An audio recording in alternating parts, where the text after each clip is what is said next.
안녕하세요. 반갑습니다. 무역공주입니다. 이번 영상에서는 우리가 알리바바의 시스템에 대해서 배워볼 건데요. 알리바바는 우리가 일반적으로 알고 있는 B2C 쇼핑몰과는 거래 시스템이 많이 다른데요. 어떤 부분이 다른지 배워보도록 하겠습니다.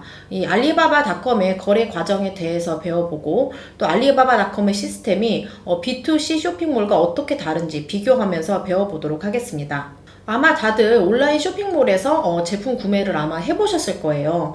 그래서 쇼핑몰에서는 어떤 순서로 구매가 이루어지는지 잘 아실 텐데요. 그렇다면 이 알리바바닷컴과 같은 B2B 사이트에서는 어떤 순서로 거래가 이루어지는지를 한번 살펴보겠습니다.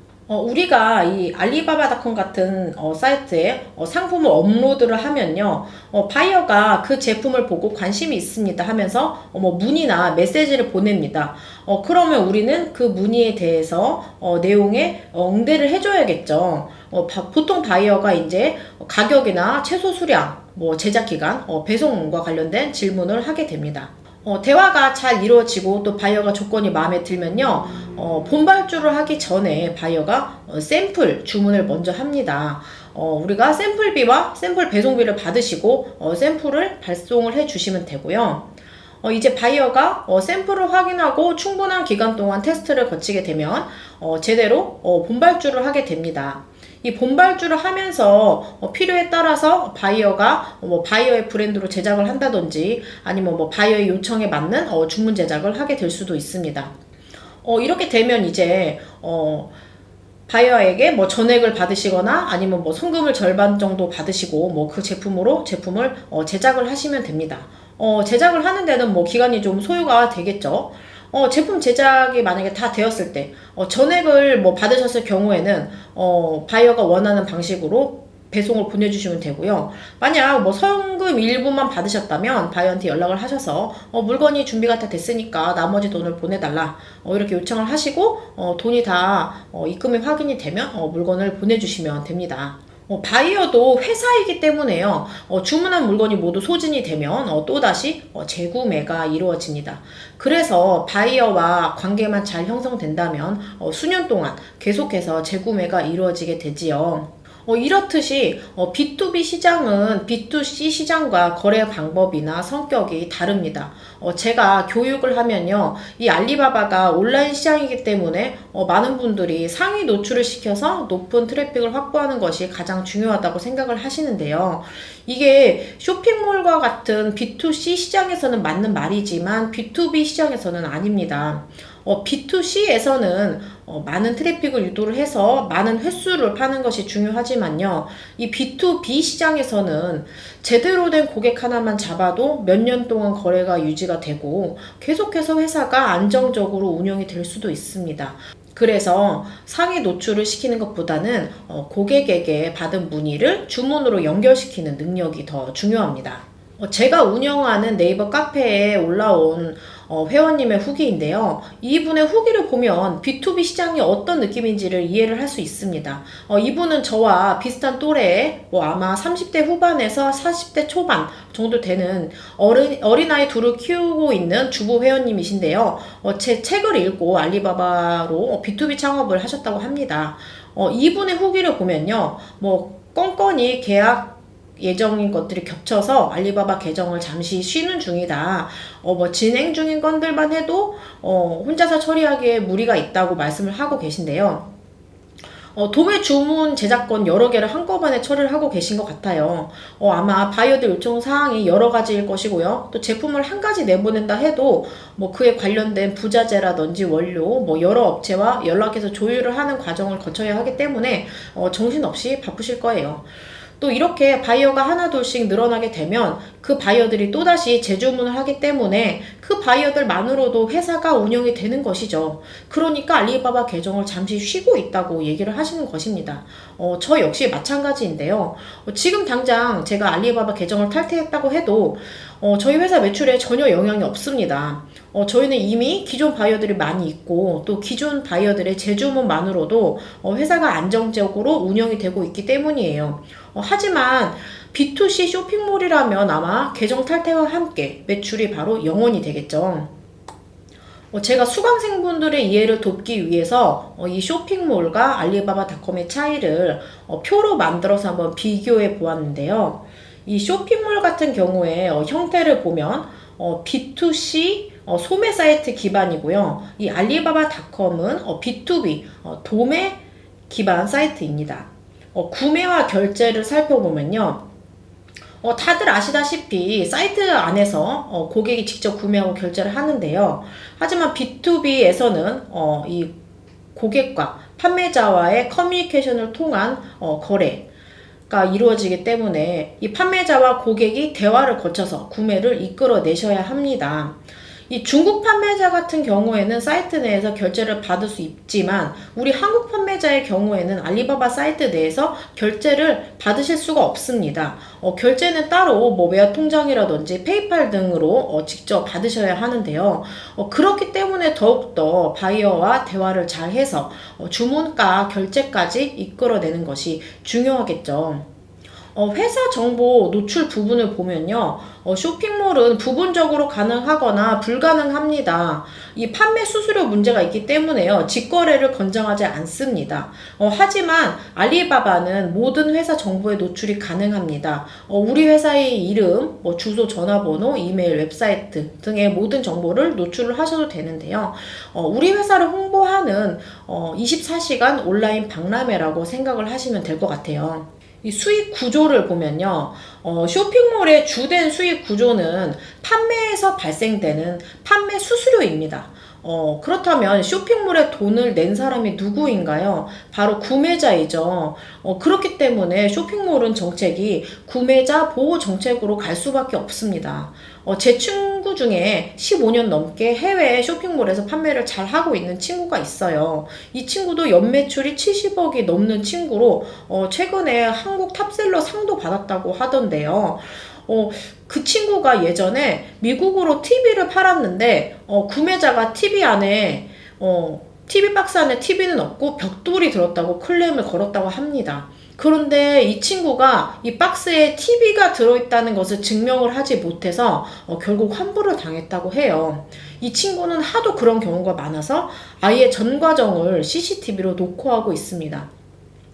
이렇듯이 쇼핑몰은 정책 자체가 구매자 보호 정책의 성격을 많이 띠고 있기 때문에 이런 클레임이 발생할 경우에 판매자가 억울한 경우가 생기는 기도 하지요.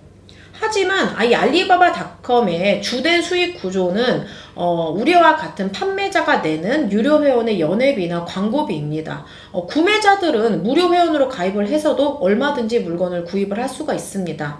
이와 같이 주된 수익이 판매자한테서 발생을 하기 때문에 이 알리바바닷컴과 같은 B2B 사이트들은 판매자 보호 성격을 가질 수밖에 없어요. 예를 들어서 저는 단 한 번도 클레임건으로 제 친구처럼 억울하게 환불을 당했다던가 아니면 알리바바 계정에 제약을 받았다거나 하는 경우가 없습니다. 이렇듯이 알리바바닷컴은 판매자 보호의 성격이 강하기 때문에 소매 판매와 비교했을 때 클레임을 처리하는데 피로도가 훨씬 낮은 편입니다. 다음으로 거래 특성을 한번 살펴볼까요? 쇼핑몰은 주로 수많은 고객과 일회성 거래를 하게 됩니다. 그렇기 때문에 상위 노출이 중요하고 또 트래픽이 높아질수록 매출에 직접적인 영향을 미치겠죠. 하지만 B2B 거래에서는 소수의 고객과 장기간의 거래, 또 재구매가 이루어집니다. 그렇기 때문에 고객의 문의를 주문과 결제로 이끌어내고 또 고객과 대화하는 방법이 중요한데요. 판매가 이루어지려면 쇼핑몰이나 B2B나 둘 다 구매자에게 신뢰를 얻어야 판매가 이루어지겠죠. 우리가 쇼핑몰에서 만약에 제품을 구매한다고 했을 때 일단 제품을 눌러서 상세 페이지뿐만 아니고 구매 후기라든지 판매량, 셀러의 등급이 다 노출이 되기 때문에 이런 것들을 보고 이 판매자가 과연 믿을 만한 판매자인지 결정을 하게 됩니다. 우리가 예를 들어서 카메라를 산다고 한번 가정을 해볼까요? 쇼핑몰에서 검색을 해서 가장 저렴하고 상위 노출이 되는 판매자의 제품을 클릭을 했는데 상품 후기를 봤더니 배송이 느리다, 불량이 왔다, 제품이 파손되어 왔다, 상세 페이지랑 다르게 생겼다, 등등의 안 좋은 후기가 있다면 우리가 제품을 구매하기가 망설여지겠죠. 하지만 알리바바닷컴은 앞서 말씀드렸듯이 사이트에서 결제가 안 됩니다. 정확하게는 중국 판매자는 결제를 받을 수 있지만 한국 판매자는 결제를 받을 수 없기 때문에 구매 후기가 발생을 할 수가 없어요. 그렇다면 바이어들은 무엇을 보고 어떤 판매자한테 제품을 구매할지 결정을 하게 될까요? 바로 온라인상에 보이는 회사의 면모입니다. 그래서 알리바바의 제품 상세 페이지뿐만 아니라 미니 사이트, 회사 웹사이트 등을 잘 꾸며 놓으셔야 해요.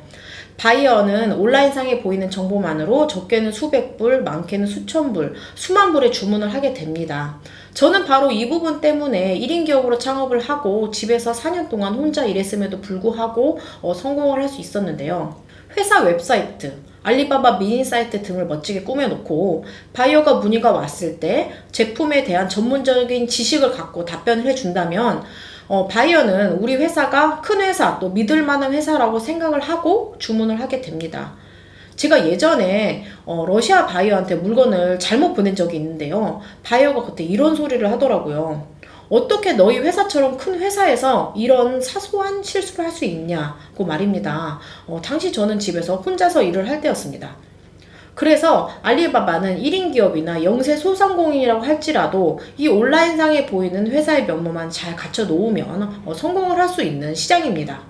그런데 이 맨 마지막에 이 마지막 부분 때문에 아마 한국 판매자들이 잘 못하고 있는 것이라고 생각을 하는데요.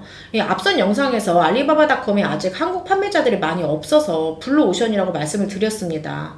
그러니까 쇼핑몰은 벤치마킹 하기, 그러니까 잘 파는 사람을 따라하기가 상대적으로 쉬운 편입니다.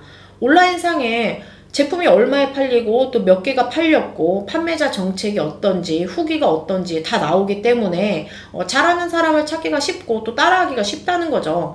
대신에 경쟁자가 아마 금방 생길 거예요. 하지만 이 알리바바닷컴은 벤치마킹 대상을 찾기가 어렵습니다. 일단 결제가 안 되기 때문에 후기가 없고 그렇다 보니 누가 잘 되는지를 알 수가 없어요. 제 강의를 들으셨으니까 그래 뷰티인 서울이 잘 된다니까 내가 뷰티인 서울 한번 따라해보자 해가지고 저희 회사 계정을 찾아보신다고 할지라도 500개가 넘는 리스트된 제품 중에서 어떤 게 잘 팔리는지, 또 제가 어떠한 조건으로 팔고 있는지, 바이어들은 어떻게 응대하는지 등은 저한테 직접 연락해서 물어보시지 않는 이상 알 수가 없습니다. 제가 15년 동안 수천 명의 해외 바이어들을 상대하면서 느낀 건요, 정말 한국 사람들이 상대적으로 머리가 좋다는 겁니다. 물론 개인차가 있겠지만 보통 바이어들은 정확하게 A를 A라고 이해시키는 것이 대화의 목표예요. 그런데 한국 사람들은 제가 한국 사람들 대상으로 교육을 하면요, 제가 A를 설명하면 수강생들은 당연히 A를 이해하고 나서 여기서 나아가서 B가 되겠네요, C가 되겠네요 하는 다음 단계까지의 사고의 확장이 됩니다. 제가 그래서 교육할 때는 어쨌든 좀 무섭다 이런 생각이 들 때도 있는데요. 제가 그래서 이제 교육할 때마다 와, 진짜 한국 사람들 머리가 좋다, 진짜 머리 잘 돌아간다 이걸 느껴요. 그런데 이렇게 머리가 좋은데도 알리바바에서 고전을 면치 못하고 있는 것은 벤치마킹할 대상을 제대로 못 찾았기 때문이라고 생각을 합니다. 어쨌든 제가 실제로 알리바바를 해서 돈을 많이 번 좋은 성공 케이스니까요. 제 교육을 끝까지 잘 들으시고 따라 하실 뿐만 아니라 여러분이 저보다 더 좋게 발전을 시키셔서 꼭 좋은 결과를 이루어내시기를 바랍니다. 똑똑한 여러분이라면 분명히 하실 수 있을 거예요. 마지막으로 요약 정리하는 시간을 한번 가져보겠습니다. 이번 영상에서는 우리가 알리바바의 거래 프로세스에 대해서 배워봤고요. 주문 제작과 재주문이 이어지기 때문에 문의를 주문으로 연결시키는 능력이 더 중요하다고 설명드렸습니다. 제가 표를 통해서 알리바바와 쇼핑몰의 차이점에 대해서 설명을 해드렸고요. 알리바바에서 한국 판매자는 결제를 받을 수 없다. 판매가 이루어지려면 회사의 면모를 갖추는 것이 중요하다. 벤치마킹 하기가 상대적으로 어려운 시장이다. 라는 것들을 설명해 드렸습니다. 그럼 수고 많으셨고요. 다음 영상에서 만나요. 안녕!